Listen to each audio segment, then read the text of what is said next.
Saya nak bercerita tentang Datuk Chan. Hari ini kita berkempen untuk beliau. Apa gunanya kalau kita ada 10 calon, 13 calon atas kertas undi, tetapi selepas pilihan raya, satu bayang pun tak nampak? Apa gunanya kalau ramai-ramai calon?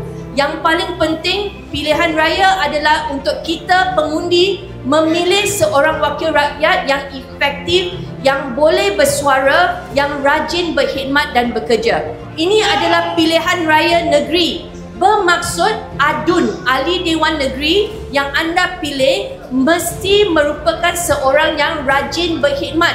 Tak kira isu jalan, isu banjir, isu pokok, isu longkang, ADUN ini mesti rajin turun padang. Dan saya janji bagi pihak Datuk Chan, jika Tanjung Aru memberikan peluang untuk beliau berkhidmat, beliau mampu membawa Tanjung Aru bukan saja mewakili suara anda di Parlimen ataupun di Putrajaya, tetapi suara anda akan didengari dalam Dewan Undangan Negeri Sabah dengan kuat. Jadi bagi Datuk Chan, satu peluang untuk berkhidmat bagi Tanjung Aru.